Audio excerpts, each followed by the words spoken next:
እንዳትቆጭኝ እማዬ። አንቺ አይደለሽ የምትፈልጊውን ነገር ሳታረጊ እንዳታቆሚ የምትይ?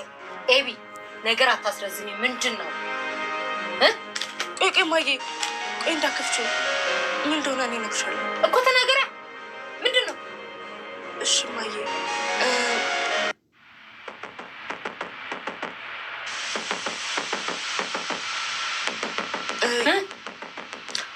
የአባዬንና የዳጣን ፀጉር ወስጄ ዲኤንኤ ያስመረመርኩት። ምን የተረገምሽ እርጉም! ምን አባሽ ነው ያልሽው?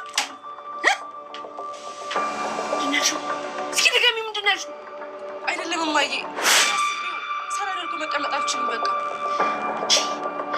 አንቺ ችኩስ፣ አንቺ እውነት ከኔ ማህፀን ነው የወጣሽ? እማዬ ምን አጠፋው? ይልቁንስ በቃ ውጤቱን ይዩ። ስለ ትዳር ምን አባሽ የምታውቂው ነገር አለና ነው? አንቺን እኮ ነው እኔ ጨርሶ አስቤው የማላውቀው ነገር አንቺ ምን ስትይ ነው ያሰብሽው? ከዚህ ነገር ውጭ አላልኩሽ?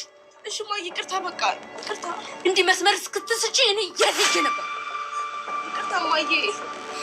ያንቺን ይቅርታ ቀቅለሽ ቢሆን ከያዝኩሽ ምን እንደማደርግሽ ታውቂያለሽ አይደል? እማዬ እያሰመምሽኝ ነው።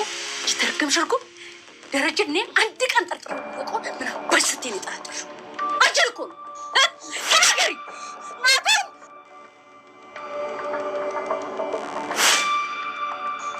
ተናገሪ ናታን!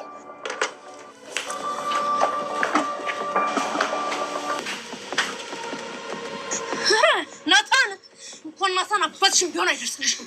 አንቺ ምን ስትይ ነው የደፈርሽኝ? ምን ስትይ ነው ናታን?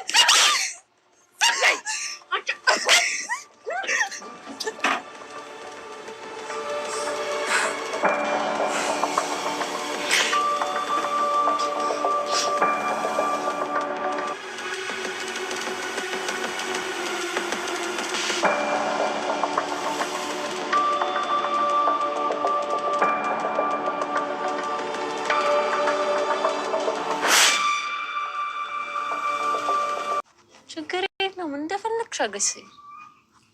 ግን ዳጣዬ ባል ስትመርጪ ተጠንቅቀሽ ምረጪ እሺ?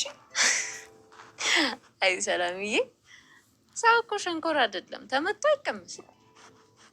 እሱስ እውነትሽን ነው። አንዳንድ ወንዶች አሉ ሳታስቢው ጥሩ ነገሮችን ያሳዩሽና በመሀል ደግሞ ይቀየሩብሻል። ለማንኛውም አንቺ ግን በደንብ መጠንቀቅ አለብሽ እሺ? አይ ሰላምዬ አትድከሚ እባክሽ።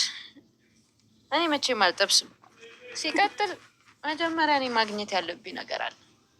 እንዴ ምን? ተይው እባክሽ፣ ሌላ ቀን እነግርሻለሁ። ታሪኩ ረጅም ነው። እሺ እንግዲህ ዳጣዬ እንዳልሽ ይሁን። ግን ሰላምዬ የኔ እናት አንቺን ነው የምታክለው እንዴ? እናትሽን አታውቂያትም እንዴ?